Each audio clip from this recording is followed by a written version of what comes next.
Assalamualaikum warahmatullahi wabarakatuh. Perkenalkan, nama saya Ade Ripal Juli Saputra. NPM saya 21621049 dari kelas 1A, mahasiswa Universitas Islam Riau, program studi Pendidikan Bahasa dan Sastra Indonesia, Fakultas Keguruan dan Ilmu Pendidikan. Baiklah, di sini saya akan menjelaskan materi tentang objek kajian linguistik, yaitu bahasa. Dosen pengampu Dr. Asnawi SPD MPD.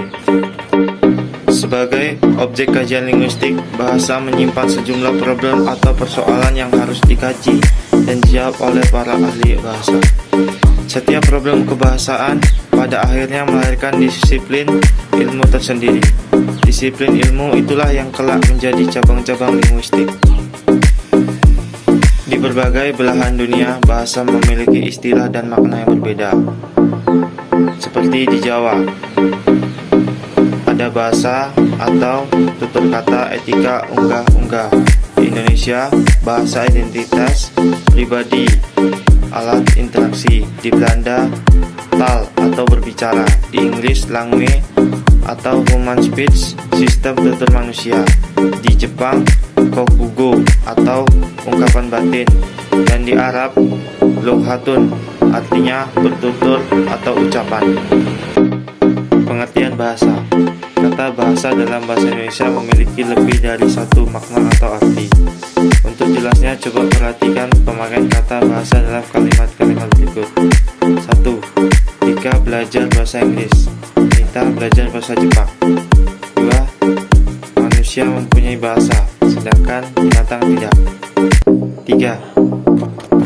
Hati-hati bergaul dengan anak yang tidak tahu bahasa itu. Selanjutnya, hakikat bahasa, ciri atau sifat bahasa. Yang pertama, sebuah sistem.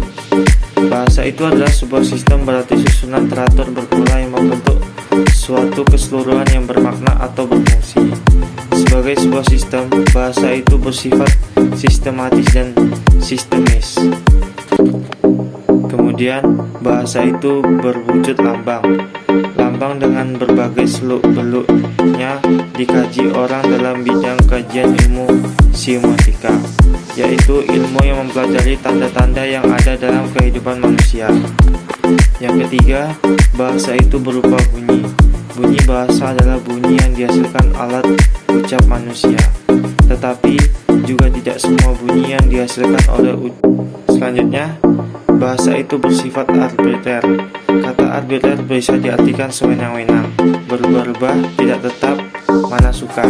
Yang dimaksud dengan istilah arbiter yaitu adalah tidak adanya hubungan wajib antara lambang bahasa atau yang berwujud bunyi itu dengan konsep atau pengertian yang dimaksud oleh lambang tersebut. Yang kelima, bahasa itu bermakna. Dapat dikatakan bahwa bahasa itu mempunyai makna.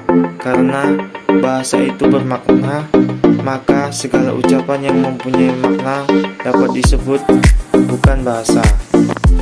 Yang keenam, bahasa itu bersifat konvensional. Artinya semua anggota masyarakat bahasa itu memenuhi konvensi bahwa lambang tertentu itu digunakan untuk mewakili konsep yang diwakilinya. Yang ketujuh, bahasa itu bersifat unik. Artinya setiap bahasa mempunyai ciri khas sendiri yang tidak dimiliki oleh bahasa lainnya. Yang kedelapan, bahasa itu bersifat universal. Artinya ada ciri-ciri yang sama yang dimiliki oleh setiap bahasa yang ada di dunia ini. Misalnya, ciri universal bahasa yang paling umum adalah bahasa itu mempunyai bunyi bahasa yang terdiri dari vokal dan konsonan. Yang ke-10, bahasa itu bersifat produktif. Artinya, meskipun unsur-unsur bahasa itu tidak terbatas, tetapi dengan unsur-unsur yang jumlahnya terbatas itu dapat dibuat satuan bahasa yang tidak terbatas, meski secara relatif sesuai dengan sistem yang berlaku dalam bahasa itu. Kemudian, bahasa bersifat bervariasi. Ada 3 istilah dalam variasi bahasa, yaitu ideal atau ragam bahasa yang bersifat perorangan. Kemudian dialog atau variasi bahasa yang digunakan oleh sekelompok anggota masyarakat pada suatu tempat atau suatu waktu.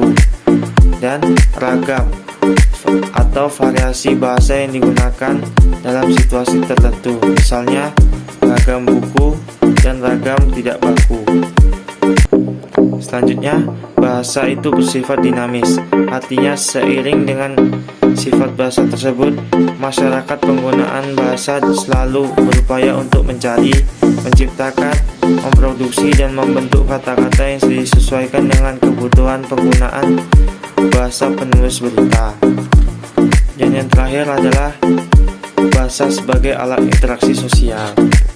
Baiklah, itu tadi presentasi dari saya. Lebih dan kurang saya mohon maaf sebesar-besarnya.